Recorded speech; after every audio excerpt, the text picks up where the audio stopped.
Hello, good evening. Welcome, everybody. Welcome to another episode of the Atomic Self-Love Project on Spiritual Events Directory. First of all, let me just say Happy Mother's Day to everybody.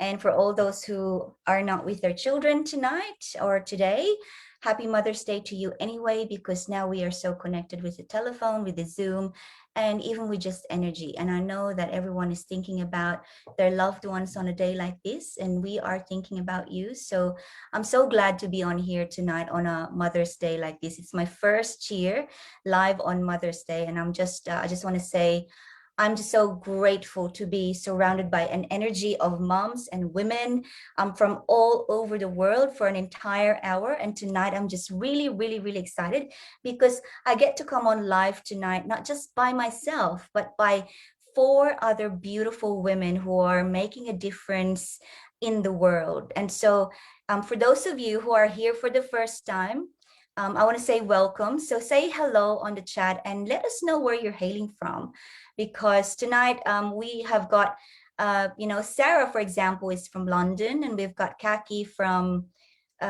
Western Australia, and most of us in the Gold Coast, Queensland, and we've got Tash from South Australia. So our guest speakers tonight are people from different places, and so we love to hear from you to let us know where you're from. I'm just going to make sure that I'm actually seeing your comment. So give me 2 seconds here, because as you know, I have like a 5 to 10 minute delay being on Zoom. And we've got Carrie. Hi, good to see you tonight. Joy, thank you. Happy Mother's Day as well. And happy Mother's Day. So Joy is from Lakes Entrance, Victoria, and from Tasmania. Share with us what you've done for the Mother's Day as well. That would be a lot of fun to find out. I'm just going to quickly share what I got for a present from my 16-year-old son. It's a candle, and I think it's sort of like a payout.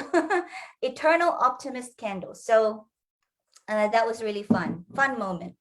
Now, my name is Grace Harris, for those of you who are here for the first time, and I am the creator of the Atomic Self-Love Project. And this project is all about bringing to you different modalities of healing and allowing you to find the healing that's right for you. So we are in this, if you're listening to me right now on Spiritual Events Directory, you are someone who's on a path looking for that journey to really change the trajectory of your life so that you can find the purpose that aligns with your heart, mind, and soul. And what I love to just do on the Atomic Self-Love Project every night is just to allow you to really open your heart to the fact that if one type of healing does not suit you, you just keep going and looking for the right one. You can even stack them up together. So I love to bring experts in the show so that they can show you what they're an expert on and how they've changed their lives, so that if that resonates with you, you can connect with them. As you know, I'm someone who healed myself through it's a lot of self-healing really, but one of the biggest journey I've done so far is writing my own memoir, which is called Become the Woman of Your Dreams. Just being able to tell the whole truth and nothing but the truth from my own perspective, and being fearless about telling a story that I realized in the end I did not own. It was a story that is owned by millions of people, a story of abandonment, a story of searching for love, and a story of forgiveness and healing. And so if you haven't read the book or want to check it out, you can find my link in the comments below. I'll put that in a minute later, but all of the links of my guests tonight are also above this video, but it will also be in at the bottom of this video. And tonight we are talking about the gifts of gratitude. So I wanted to get started with a quick story, because I know, Joy saying, I just got a family dinner, but felt the love from all. Yes. Spent the day, Carrie says, spent the day with family. Sister's, also sister's birthday. Oh, cool. Yeah. So we went out for to a market that we've never been before. So that was really fun. And there was this band that and they were waving this flag, but the funny thing was that the guy waving the flag, he looked like he was in a different planet, like he was obviously enjoying something. I'm like, good for you, sir. So that was really cool to see. I had a video of it. But I wanted to share a story about gratitude and how it really changed my life. So I have quite a few stories, but this one really resonated with me this morning when I woke up. So in 2018, I was in the middle of transitioning from being a corporate employee to becoming an entrepreneur. And my transition phase that I've given myself, like, you know, we all make these plans, which is really funny because nothing will ever come to plan, especially if you're going through a transition. But obviously, I was naive enough to think that I had a plan, a 6 month plan of transitioning from corporate to being an entrepreneur. So this was from January to 2018 to July 2018. And in May to June 2018, so I had these 6 months where I was getting paid long service leave, and I was getting a rental income from a property.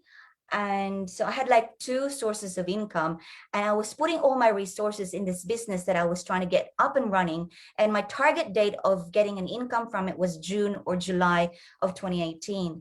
And then one day, late May 2018, I was told that there were 7 lumps in my breast.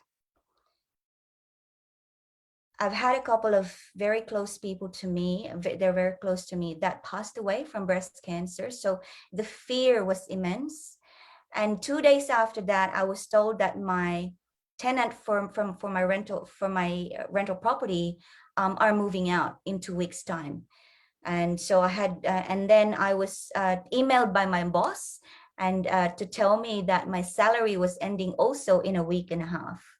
So I had this potential illness in my mind, and I was running out. I was like, my income was like going to be zero very, very soon. I have this business that I've invested myself so much into, not just energy and time, but a lot of my financial resources. And so I found myself one night, I was like in tears, you know, and all this worry, all this fear, what have I got myself into? I had a very stable job. Like, it was a job where I could get sick all year long and I'd still get paid. It had an unlimited sick leave kind of perk. And so this fear just gripped me. And for the first time in a long time, I felt some tears go through my face. And I realized how afraid I was. Like, it was that kind of fear that it was like cold white fear that you don't look scared, but you know you are, so that you don't even know how to express it. And so I had that kind of, have you ever had that? I mean, if anyone here has ever had that kind of just all knowing that the you know, it's clear and present danger, so to speak, kind of fear. I don't know if you've gone through an illness or a financial crisis, or, you know, business folding from all of from out of nowhere. I don't know, but it's kind of, that was the kind of fear that I had. And so I went to bed and I lied there awake all night. And what happened was that the next day, at the time, my daughter was in year 10, and she was going through this phase of being a teenager that was really, really intense. Her hormones were raging. And it was part of why I left. I was wanting to leave the corporate scene, is because I wanted to spend more time with her. And when I woke up, she was in this state of full anxiety. Like, she just was, and I'm like, what's wrong? And she said, today we're going to, remember, mom, we're going to, this is my last camp for high school. And and the camp that I went to last year was a horrible experience. I don't want to do this. So she was just, you know, and her state of mind, and all of a sudden I realized, you know, like, nothing really mattered but her state of mind. Like, I didn't even, it was just, I just had this moment where it doesn't matter how much money I make, or it doesn't matter how successful I am. If my child is going to be in this state of mind, then nothing really will make sense. So I forgot myself, and I looked after her, and I put her in a happy state. And we did a couple of things before I drove her to school. And by the time she went to school with her suitcases, she was hopping and skipping. But it was all an effort for me, that I had to really consciously say to myself, it doesn't matter what you're going through, because what's more important is this child that you have that needs you right now. And this is the interesting thing. This is why this is called Gifts of Gratitude tonight. Because the interesting thing that happened is that driving back from school, and there's this street on the way home, it's called Darlington Drive, and the trees, literally, they would fall down together. Like, they're so pretty. They'd fall down like that for, I don't know, a good 20 meters or so. I was just driving and I felt so happy for what I've done for my child, that literally when I was looking at the trees, they looked like they were talking to me and they were dancing. I'm like, whoa, this is a bit freaky. Like, it's not like I was on anything, but I was just, they were talking to me. They were happy, just like I was happy. And I was just, I was, it was, I don't know, it was so vivid, that the language of the trees, the way they danced with me, the way they rejoiced with me. And I was put in such a state that I just was feeling very alive. I couldn't even verbalize how I felt, but it was just this aliveness, this oneness with nature, this gratitude, you know. And it was, and to me, that was it, right? So I went home, went about my day, whatever it was going to be. And then about 4 hours after that, I got a phone call from a person that I'd spoken to a week before. And I had my first sale for my business, and it was a profit of 5,000 US dollars from out of nowhere, just like that. And then everything else started falling into place. And I was so shocked that I was actually shaking after that, because I was reflecting on how the contrast of my fear in against the feeling of dancing with the trees on the streets, and just this rejoicing over how I've been able to do something for someone who needed me, and forgetting myself. And those, those kinds of moments that I remember, I hold on to them. I hold on to them because life is never perfect. And tell me, that I'm not alone here, that I'm speaking to the right mob, is that I know, if you're listening to me, I know you've got experiences where things are humming along and they're beautiful and it's all joyful, and then something will come up and something will block you from your flow. And it's just called life. It means that you're ready for your next level, but before you get to the next level, you are tested right now. And the message that I just want to share tonight is about how gratitude really changed the way that I did life. And from that moment on, from that story, I changed the way that I did life. Whenever I'm in fear, I would always come back to, how can I feel grateful right now? How can I feel grateful right now? And so I cannot wait to get started with the first lady that I have here. So I want to get started. So I've got a little grid in my Zoom. So I'm going to start from left to right. And I've got Kaki Lee. So Kaki, are you with me? Yes, I am. I kind of knew you'd pick me first. Hello, lovely. Thank you so much for being here with me tonight. Happy Mother's Day. Thank you. I'm so happy to be here, and thank you so much for inviting me. Amazing. So look, without further ado, I'd love for you to share with us who Kaki is and what you do to make a difference in the world. And Kaki, share with us, what do you understand about gratitude and how did that change your life? Yeah. So I'm Kaki Lee. I am a lot of things. I'm a mom, I'm a wife, I'm an ex-pharmacist. I'm now a life coach and a healer, energy healer. And I also have my own podcast. So I host a podcast called the Awakened Feminine Podcast. And my mission on that podcast is to share stories of beautiful women like yourself who are here tonight, just to give them a voice so that they can be heard, they can be seen, and they can be witnessed on their journey to their own self-discovery and their transformation as well. So that's really my mission. And gratitude has been a big thing in my life. My belief in gratitude is being thankful for not just the big things that happen, but all the little tiny things.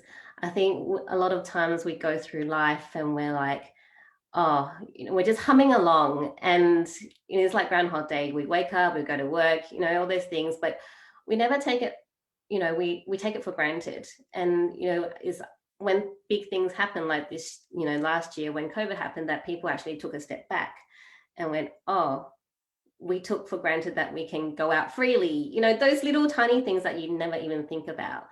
So for me, on my journey, I never realized this, but I was never a grateful person before I started my journey. And I didn't really know what even gratitude was until I started my journey. But looking back, I was never grateful. I expected things and I got it. It was just very easy for me. I never had money problems. I never had problems with my career or anything. Things just like happened and flowed and I just expected it. But there was not that feeling of, being grateful for it, because to me, it was just normal. And then it was really after I had my first, daughter, that things started falling apart. And I didn't really quite know what it actually was. It was just this feeling of, oh, I was at the pinnacle of my career. I was the chief pharmacist at the children's hospital. You can't get higher than a chief pharmacist when you're a pharmacist. And I had a baby. And whilst I've always loved children, I had this baby and I went, okay, I don't know what to do with this thing.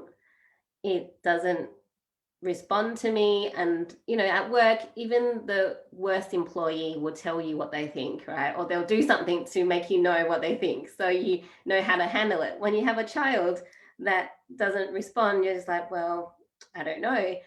And for the first 3 months, I really was like, why did I have a baby when I could have furthered my career? There wasn't that gratitude. When you think about it, when I think about it now, I'm like, wow, there's so many women who want to have children and can't have children. And I'm here going, why the fuck did I have this child? I could have like furthered my career, all these things. And I just went down. It was like a downward spiral from there. And it kind of like got better, got worse. I think I was very high functioning in terms of, I did have postnatal depression, kind of diagnosed a bit further down the track, but I was high functioning. No one knew that I was crying every night except for my husband. And I went to see a psychologist. I was very science-based and I went, I'm going to try seeing a Reiki healer. And it was then, I think, lots of things shifted. And I was also studying a lot of personal development at that time as well. So reading about personal development and understanding, gratitude, what gratitude actually is. So I started really writing, just, starting off really small, like writing 3 things down. You get those little gratitude journals, write 3 things down that you're grateful for each day. So I started doing that. And, sometimes it was hard. I mean, I couldn't even find 3 things that I was grateful for each day, even though, I had a great life and it just didn't make sense. But I mean, now I can just rattle things off. I can just go for like 10 minutes telling you what I'm grateful for. But it was when I started this gratitude journey and realizing that I hadn't been grateful. I couldn't even find things to be grateful for, right? Then things kind of started to shift and my depression started getting better. And then it was from there that I started really moving in my journey and going, okay, pharmacy where I wasn't really for me anymore.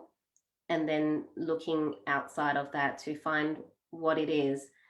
And although people might go, well, he has such a great career in pharmacy, but to be honest, it never was my choice to be in pharmacy. It was more a seed planted in by my parents going, pharmacy is a great job for women because once you have children, you can just choose to work 1 or 2 days a week, those kind of things. But it never was. And I mean, the gifts of gratitude, sometimes it's not like, just knowing that there's how to be grateful. But once you open that up and open that space up, things start opening up in your life that you would never even think about. I would never thought I would leave pharmacy. There was not a single thought of leaving pharmacy. I was one of those, I'm a pharmacist. I'm going to be a pharmacist for the rest of my life because that's what we've been programmed to. But once I started this, really that gratitude journey, it was like things started opening up, and the next step and the next step and the next step. And really, I think the major turning point for me was last year. At the beginning of the year, I started doing a coaching certification. And it was just crazy, because when I started that journey, you have to exchange coaching sessions with people when you do your certification. And I think we had like to do 5. I did like 30 something sessions. I exchanged 30 something sessions with people. And it was also because like every single thing, it just unlocked. It was like the next person was the right person. And, you know, and my heart was just so filled, because it was like, okay, this person helped me unlock that. And then somehow something would happen and I'll find a book and it will just unlock a whole lot of other things. And I just love how, just being grateful can help you open up to all these opportunities. Because also last year, I got to a point, probably around October, I was kind of getting a bit stagnant, and I stopped my journaling, I stopped everything, including my gratitude practice. And I can tell you, I started slipping. I could feel myself slipping. Like, I didn't know. I knew I had to take a step back from everything, because I was pushing. I was pushing and pushing. But because I stopped everything. And then when I started getting back, everything started flowing again. It's just crazy how when you don't, you forget to be grateful, that things just stop flowing. And so now it's confirmed for me that I need to remember to be grateful.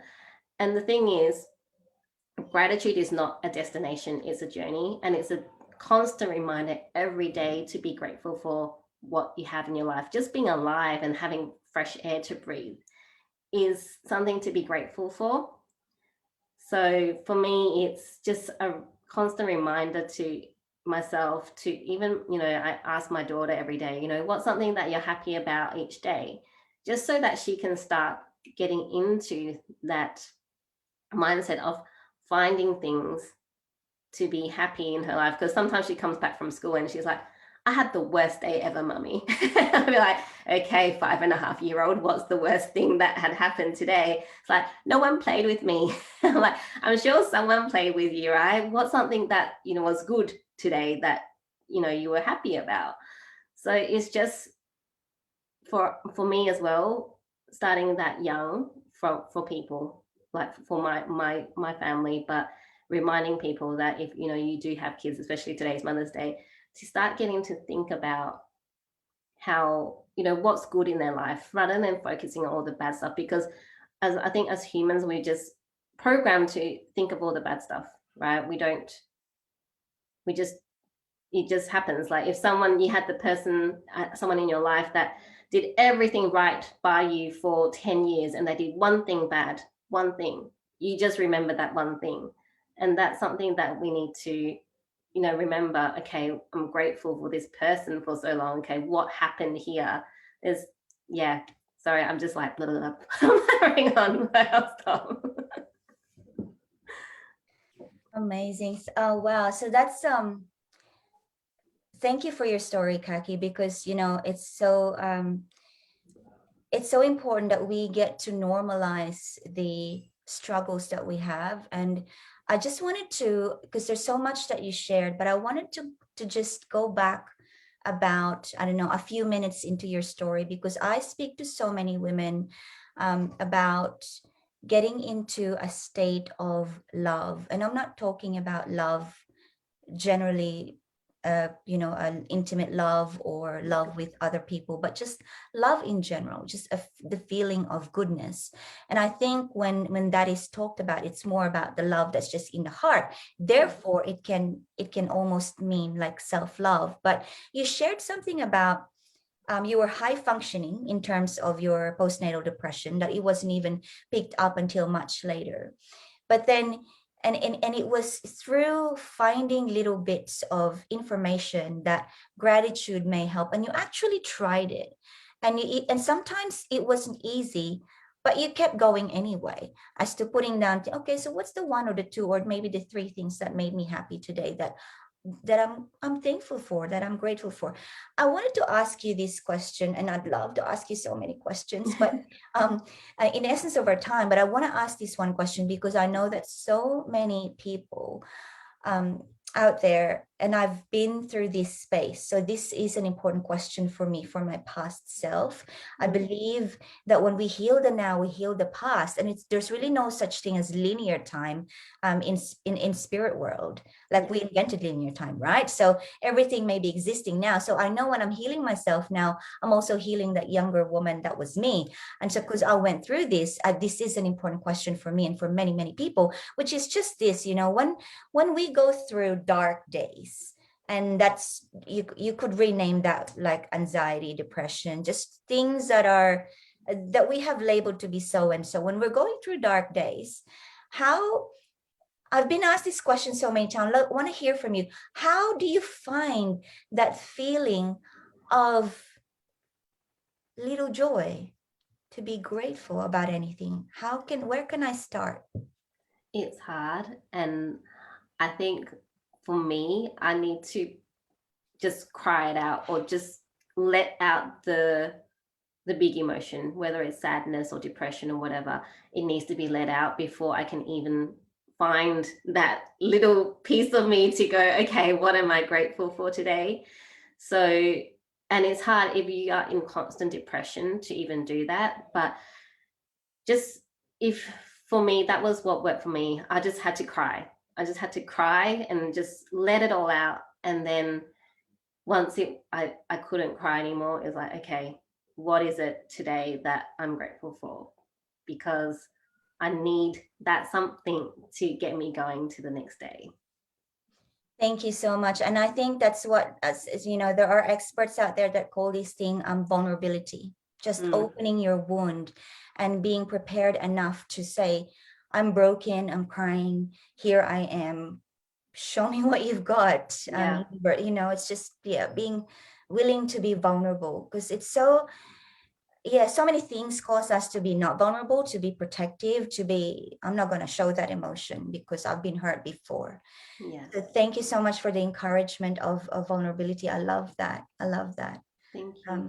Yeah. And probably just last thing is, when you ask what is good in my life right now, when you're in those down moments, whatever comes through, just accept it, rather than going, well, no, that cup of coffee wasn't good. How does that, you know what I mean? Because we just start making stories, right? Why is that good?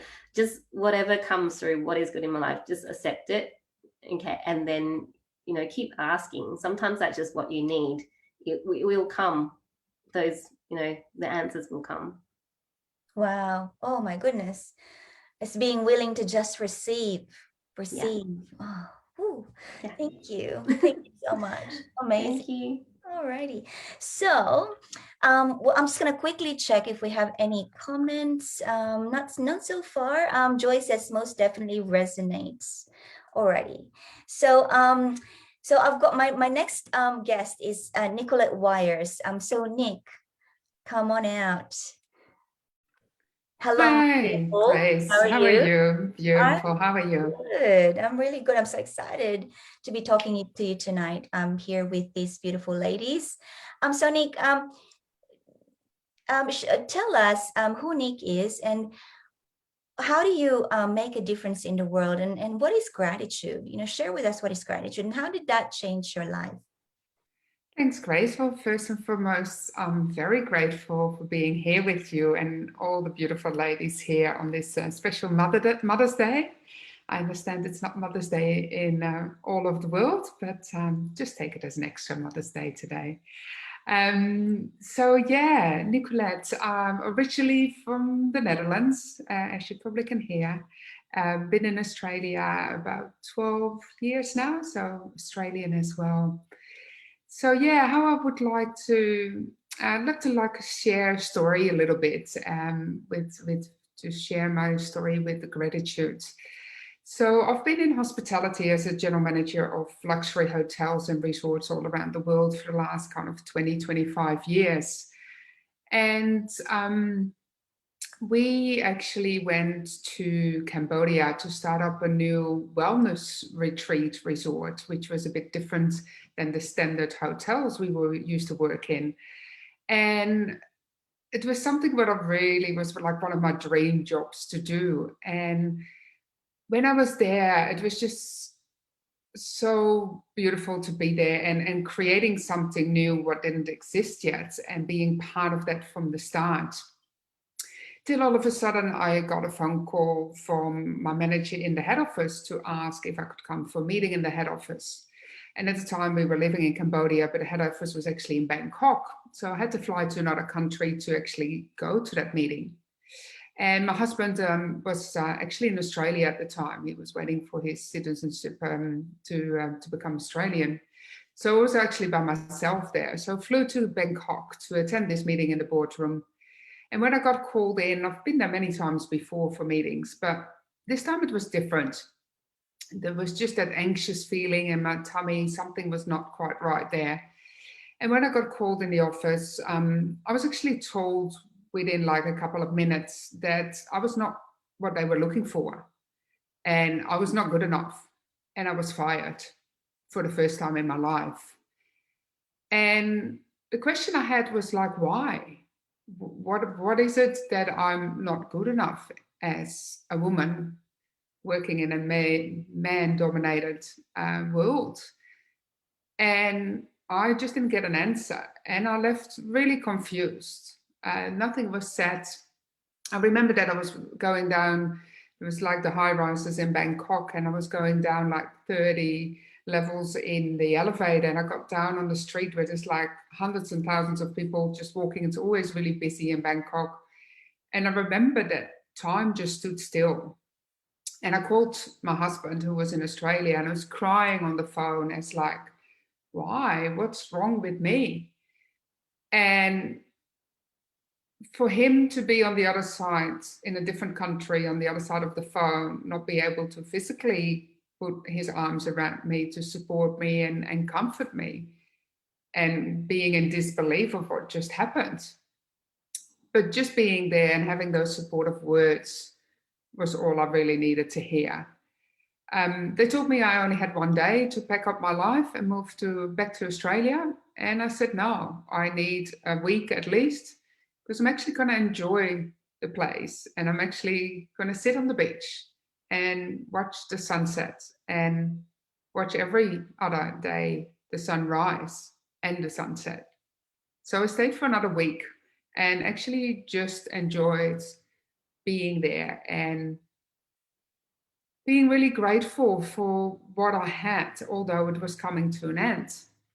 But it was also, the sunrise was again a sign of new beginnings, and going back to Australia was a sign that as much as one door closes, there's always one other one opening. So back on the flight to Australia, where my husband was very supportively waiting at the airport and put his arms around me and said, it will be all right again, and we've got this, and we'll get through this together. So I was sitting at home and just sitting on the couch, not knowing what to do. I was really focused. I really knew what I didn't want to do, but I had no idea what I wanted to do. And at the time, I thought it was actually good because, it was crossed off my list, but I didn't want to. But nothing else came because I was just not appreciating what I had. We had a beautiful home. We had each other. We had a lot of friends who were very supportive, but I didn't see that because all I saw what I didn't want to do. But I couldn't see the light at the end of the tunnel to see what was actually what I wanted to do. And in that moment, I was like, there must be something else. And my husband asked me, what do you really want to do? And I said, all I want is really to be happy. And he said, how does that look like? And I said, I have no idea. I just had no idea what happiness looked like. And that's when I really started to diving deep into who am I, and what do I really want, and what does my life look like if I really live the life I want to live. We've lived at beautiful places all around the world, beautiful resorts, we had a beautiful home, we had it all, but still I was not happy. So all those things we had still didn't make us happy. And then we went back as well and discussed what was the time we were actually happy. And it was a time that we were traveling together. We traveled for 2.5 years. We left the Netherlands, our home country, and had a one-way to Sydney.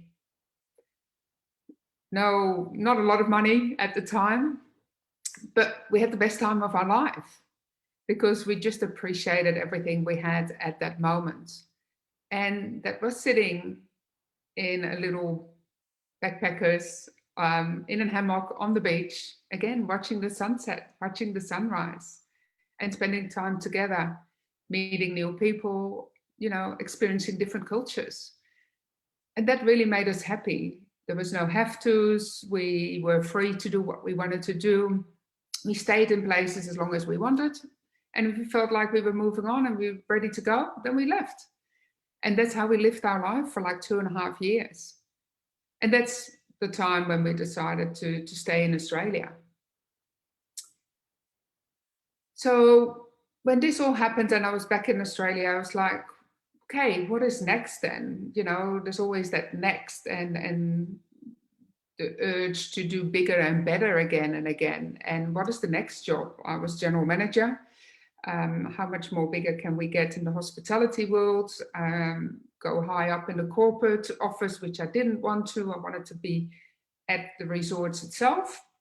And this dream job came up, another dream job. And that was going work next to Richard Branson's island in the Caribbean. So I was all excited. It was creating a wellness resort from scratch again. It was not there yet. So I could put like that creative side of me in there. But again, it was working for somebody else. And what happens? 3 hurricanes later, the whole resort is just scattered down by the hurricane, or the cyclones, as we call it in Australia. Nothing left standing. And here I am sitting in Australia, watching on the television, the news, and what do I see? The resort we were going to work at, completely flattened down. So my whole dream job was scattered to the ground, literally. So what to do? And again, I burst into tears and my whole world fell apart. Everything happened. My grandmother passed away, our laptop crashed, I lost my voice, I was really sick that weekend. So I was like, I don't deserve this. Why is this happening to me? And all our friends kept on saying, it's not meant to be, it's not meant to be. And I'm like, what do you mean? It's my dream job. What do you mean not meant to be? This is what we want to do. And then a couple of days, weeks later, I came to a realization it's not meant to be. It's not my dream job. So I really need to focus on what I really, really would like to do. And that's when I started my own business.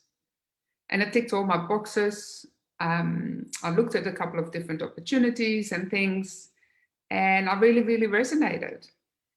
And what was I looking for? I was really looking for a like-minded community, to be part of that. Because what I really missed out on when I was younger was that sisterhood, the community, and being part of that. And that's what I found. Really started my journey in diving deep into not just personal development, but deep healing, because I knew there were so many things from my past lives that I really needed to clear up, because otherwise I couldn't live my full life. And they said, oh, well, you can do that, start your business and work on yourself. But I actually decided to really focus on myself, because that's what I really, really wanted. and what I felt that was needed at the time. So I started really the work, deep inner work, started to find more sisterhood communities, and really just started to appreciate everything I had in my life and what I used to have, because there were so many beautiful moments that I didn't know I was supposed to be so grateful for, because it was just normal. Also, I didn't know there was like, we do a lot of feminine work and sisterhood work, but there's also a lot of men's work out there. And I wanted to convince my husband that that's what he needed to do, but I didn't need to convince him. He saw the change in me, and that really made him decide to start doing the work. And as a woman, you can't make a man a man. He needs to run with the wolves, and he needs to do that with the man. And I was very, very grateful that he started his journey and I started mine. But it also meant that it was our journey together. And I can actually say back together, because we were shifting away from each other. And by doing this deeper work and really understanding each other and understanding the gratitude, and not just striving to what is in the future and what is next and what is next, but actually appreciating what you have now. And that means every single little small thing you have, really made us realize, wow, there's so much to be grateful for each other, for the love we have for each other, for the communities we part of it, sisterhood, brotherhood. Our families are physically not close to us, but there's so many other ways to get connected. But our friends are our family. So I think it's just been that whole journey of rediscovering who I am, who my husband is, and who we are together as a couple and as a relationship. And now I'm very, very grateful to, every time I do some other work, you go the next step and there's another door opening. And the other door is opening is now, instead of having a business which is not truly me and not truly for me and about me, is creating that. And that's what I've started and still continue to do, is just creating who you really are, who I am really are. And to do something for yourself, to help and assist others to create their best life, and simply their best life, is just so fulfilling. And I'm just so grateful to be able to be part of a community and to create now my own community and create and put actually all my learnings and my growing and everything and all my wisdom and all my knowledge, and be able to pass that on to whoever is ready for this journey. So there's so many things to be grateful for. As Kaki was saying, like every single little thing, it starts with just fresh air, and a glass of clean water, anything. It's the little things what we quite often forget. And we quite often too focused on what's next and what is in the future, but actually look sometimes back what's happening right now, and maybe just what happened in the past, and just actually appreciate every single moment, because time goes way too quick. Thank you. Wow, that's I'm actually going to put us on a gallery view so that everyone can see us on Facebook, because I just realized on speaker there's only one face on the screen. But Nick, your story is just so expansive, because it covered a few events in your life, a few, ups and downs and ups and downs. And I always love to think of gratitude as an elixir of life. And when you were telling your story, it really resonated with me that back in the day when gratitude was not present, things felt like they were brittle, like they were breaking down, like they were not fitting together, not connecting together. It was almost like puzzle that's disintegrating. And then when you started to rediscover the gratitude, it was like a gel, you started to, you found your community, you're creating your community. Even Tuan has, you didn't even have to convey, he can see it, and so he just gelled with it. And that's, if well, we've got a pharmacist here, Kaki, so we know the word elixir for when you have a cough, like it's something that you use to soothe your throat. And it's just so metaphorical, because it's very, gratitude just soothes. And there's nothing else to be expected from it, but just that soothing. And when your life is soothed by gratitude, there's everything is in just literally like flow.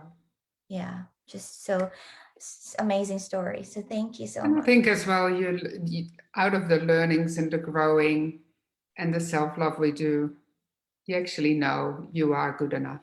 We are good enough. I am good enough. And nobody else is going to tell you we are not, because we are. Yes, absolutely, baby. So we've got a comment from Nigidan. Letting go of old pattern and ancestral hand-me-downs. It's great to discover that you can do whatever it is you want and pass it on to younger people ASAP. Thank you for that. That's beautiful. So so we actually technically finish in 15 minutes, but I'm going to go over a little bit because I've got two more beautiful ladies here. And without further ado, I just want to call on my beautiful friend Tash. So Tash, come on out. Hello, beautiful. Hey, beautiful.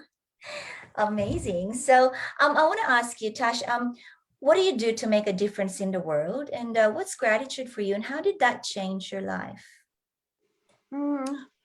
Well, I am a lot of things, but all the usual labels, all like different coats. So I'm a mother and I'm an employee. I work as an accountant.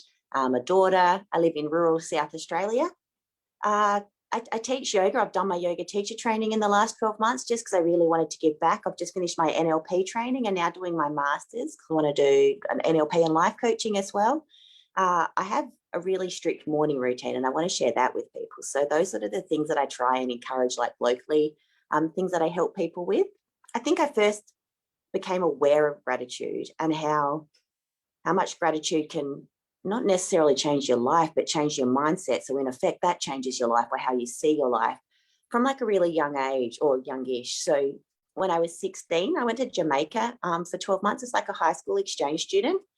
And obviously being from rural South Australia, it could not be more different than my world that I'd grown up in.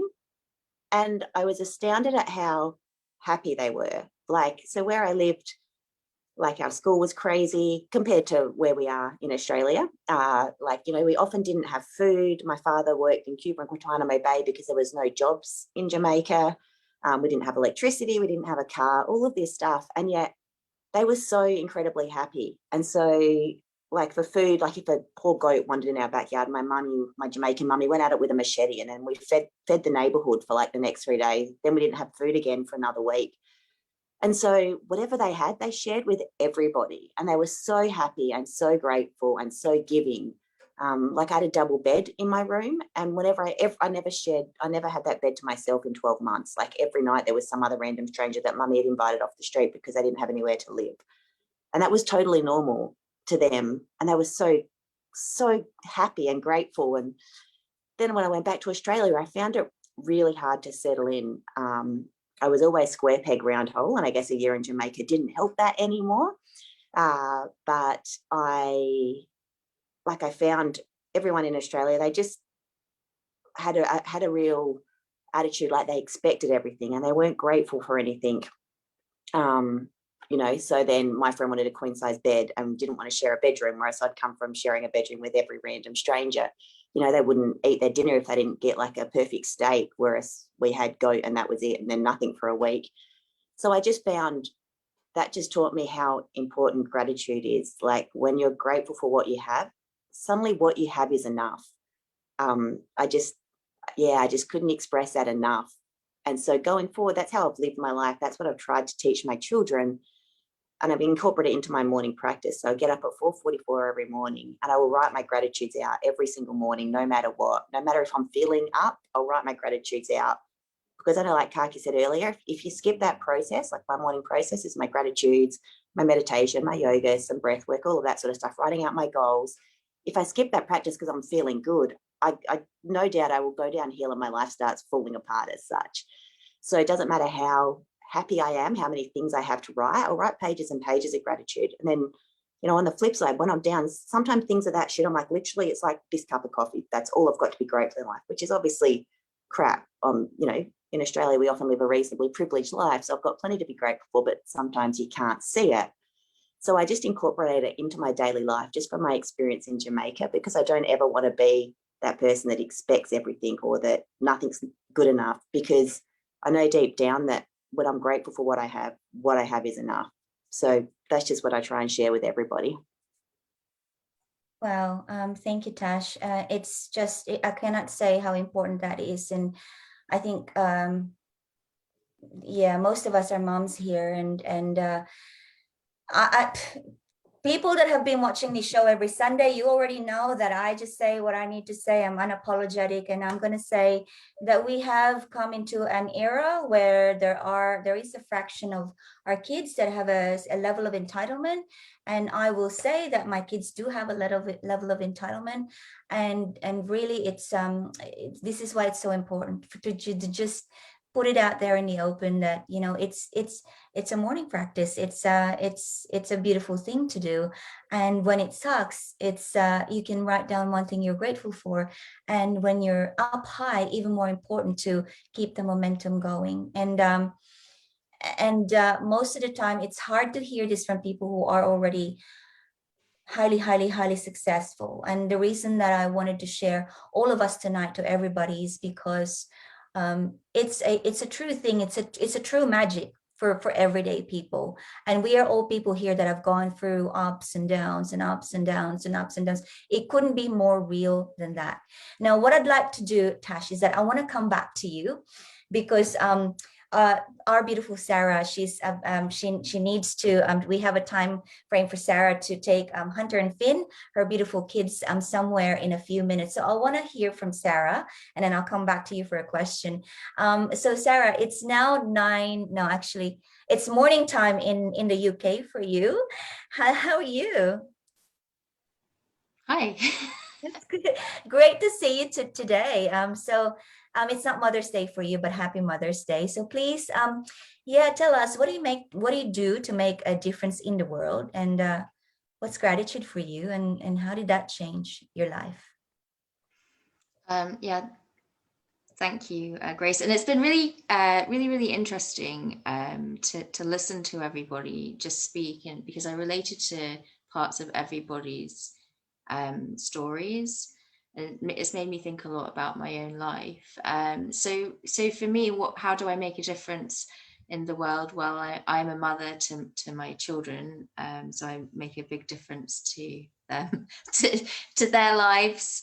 And I'm a mother, I'm a wife, and I'm a friend. I'm a coach, and I also have recently started working with some colleges in London, and working with the success principles, the law of attraction, and all of that kind of stuff to really help some of those students. And I find that really fulfilling, really fulfilling work. So they're older, they're, you know, between the ages of 16 and 20. And I think I find that fulfilling because I was, you know, I really struggled when I was that age, and I didn't have anybody really telling me, didn't have anybody to look up to at that age. So I feel like I can make a difference to those people's lives, and I'm doing that. So it's really great, and gratitude for me. You know, I think like the first time I heard the word gratitude was probably in an AA meeting, back when I was in my 20s. And I really didn't like the word. I didn't like the word grateful. I didn't like it. And I thought like it was airy fairy, and like that I didn't need to be grateful. And what are all of those people talking about? I was in my 20s, I suffered from an addiction. I suffered from addiction, and I was really, really ill with addiction. But I do think that I did grasp the concept of gratitude, and I think ultimately that played a part in me getting clean and sober. But really, I didn't understand it the way I do now until just a few years ago. I met you, Grace. You talked about becoming an entrepreneur, and I was also on a similar path at that time, and that's also when I came to understand gratitude in a different way. So I realized that I have a choice in the way that I think about things, and I can choose to look at everything that's wrong, or some things that are wrong, or just a few things that are wrong, or I can choose to look at those things and turn those things around and think of those as kind of lessons. And really, that's what I've done with every single thing in my life over the last 3 or 4 years. And it's been just I've made this incredible transformation in my life. And one thing that I keep looking at the clock, and every day for weeks and weeks, by the way, and it just says 11:11 right now. Like every day for a really long time, I see all of the numbers. So just as an example, though, I'm married, but a couple of years ago, I was in the middle of a divorce. I decided, I really, can I say this? I hated my husband. I hated him, and I wanted to get a divorce, and I'd wanted to get a divorce for a really long time, for years and years. But I was always afraid to do that because I was afraid of living in poverty for the rest of my life. I think that's not an uncommon thing for women to think about. And I actually managed to feel financially secure by myself, without him. And that really allowed me to be brave enough to do something about it. And so he left. He stopped living here, and a couple of I went to Seattle, and actually I saw you in Seattle, Grace, and somebody there said to me, he's going to make this really, really difficult for you. He's going to make this as bad as he can possibly make it. And this person didn't know me, didn't really know my husband, didn't know my husband at all.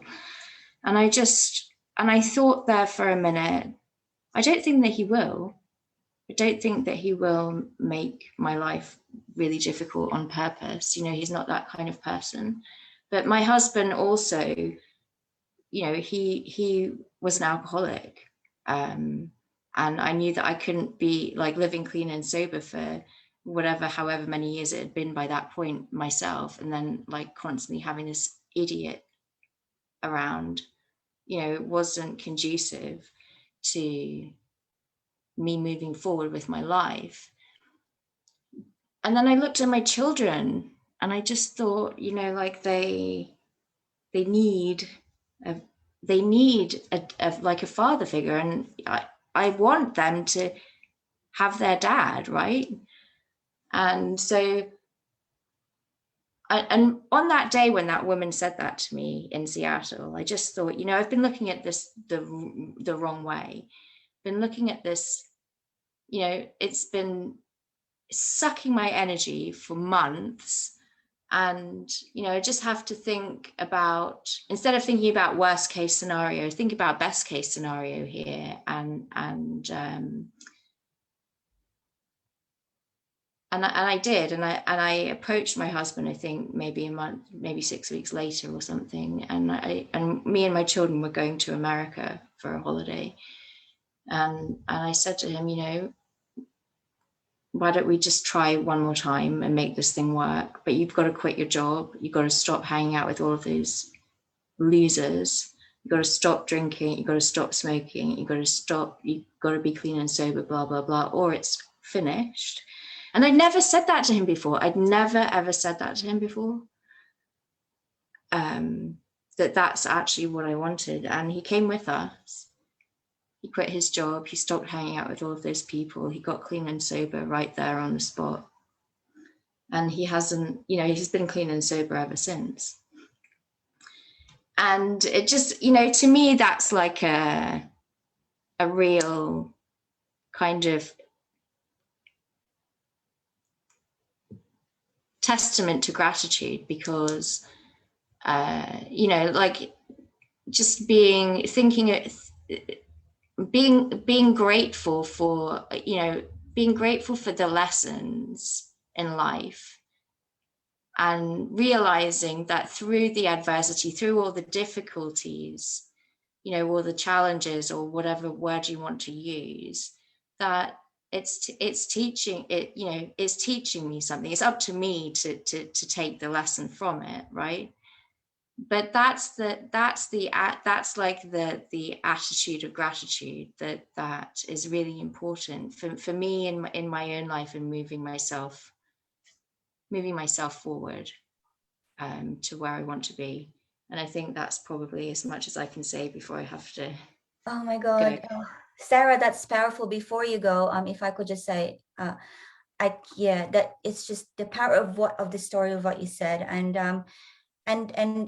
love and gratitude always come together. Like, there is never gratitude on its own. When you feel the gratitude, there's always love about gratitude, about something, about someone. And I see how the way you look at Hunter and Finn and Sarah's children, and I see the way Fred looks at Hunter and Finn, and you know, and there's really no need to verbalize where the gratitude had flowed from or is flowing to, but the power of the story of what you said, like, you know, choosing to, like Kaki said before, to be vulnerable and saying for the first time, this is who I am, this is what I need from you. I love our life together as a family, but this is what needs to be happen. And these are my wounds. Are you willing to go in with me? You know, and just and being that kind of vulnerable, because he could have said no way, but you were willing to put it out there because you saw the potential. You chose to focus on the good. Yeah, that's right. And you know, it's just been amazing. I mean, sometimes I think, gosh, imagine if that hadn't happened. Like, it could have been a really, really different life for me, for him, and for our children. But we chose this, and we chose the best thing for ourselves and for our family. Yeah. Thank you. I love you for just bringing that powerful lesson to us tonight, or this morning for you. So yeah, and I'll go back to Tash now. I'll let you go to your appointment, but yeah, I'll speak to you soon, my love. Yeah, I'll go back to Tash. Tash, morning routine. So I'm gonna make the most of my few minutes here, because it's one of the most difficult things to establish. Like, I think the easiest one would be coffee, and then and that's it. It goes into the brain, twing, we're all good to go. However, I worked for the bank for 12 years, and one of the coolest things one of my friends at the bank said to me was that one day she went to the doctor, and this is what the doctor said to her about coffee, because she drank so much coffee. She said, coffee is like having a really large credit card. Whenever you drink coffee, you're borrowing from your credit card, and the next thing you know, you're overdrawn way too much and you're sick. So, so I think that the morning practice of gratitude is like the opposite to coffee, because although I do love coffee in the morning, so I'm not saying don't drink coffee, but it's just because it literally fills your cup.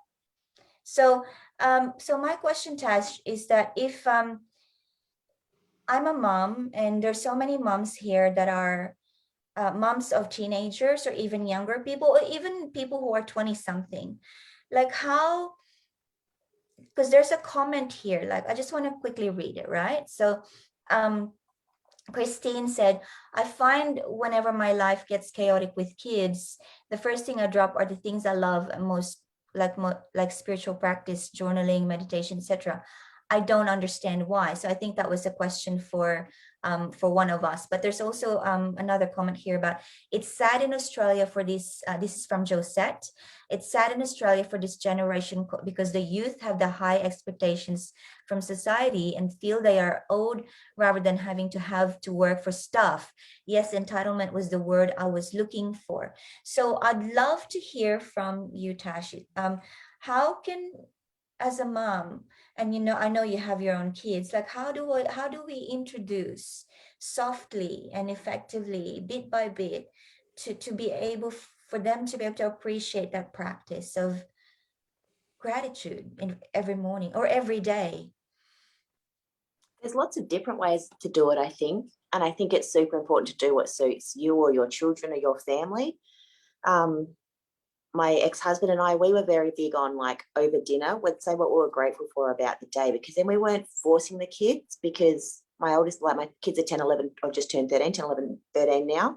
My oldest in particular, whatever I say, she will go against, sort of thing. But I know she takes it on board. But if I said, you've got to be grateful, write down your gratitude, she'd say, stick it up your bum, mum. Whereas if we just said over dinner, oh, how was your day? What were you grateful for? Not even on the way home from school, so you're not forcing it down. It was just super casual at dinner. And my husband and I actually discussed it. It was an intentional thing. When we sat down for dinner, we made sure we all sat down, or we both worked and both worked away. One of us would sit down with the kids or whatever else, and just said, what are we grateful for today? Or what happened today that made us grateful? So then we sort of use it for a tool that when things were really shitty, we'd be like, is there something we can focus on this, that was good? Obviously, you've also got to let them feel. You don't want to be putting an old head on young shoulders and saying, this is a learning, you should be grateful, you should be whatever. So you've got to be patient with them and let them feel as well. But you definitely just, we incorporated it that way, sort of taught them that way. That was a really easy way to do it, because we'd take turns going around the table to the point the kids actually got excited and be like, oh, I want to talk. And I feel like, no, let your sister finish, super important to listen as well and stuff. And so even though my daughter pretends she doesn't listen to me, I feel like sometimes she secretly does, because like my husband and I only recently separated. So maybe 18 months ago, 2 years ago, when we were still together, her and her dad had a fight, which is not normal at all. Like, he's cruisy ass and super good with the kids and whatever. But I can't even remember what they fought about. Normally it's me fighting with them because I'm the disciplinary in the family sort of thing. But they had a fight, and then Charlie went to the bedroom. And so then I went up and said to her, hey, sweetie, like, are you okay? Do you want to talk? And she's like, no, I don't at the moment. I'm grumpy and I don't want to say bad things about Daddy. Can you just give me a second? I'm like, of course, I'll come back out. I was super proud of her. That was super aware or ready to even say that. So I went back in 10 minutes and sort of said, and she was crying her eyes out when I was in there. So it was very hard not to give her a hug or, tell her how she should feel or what was okay or whatever. So then when I went back in like 10 minutes later, I'm like, are you okay? She's like, I need to be grateful for Daddy. I said, what makes you say that? And she's like, well, I know that he's being mean at the moment.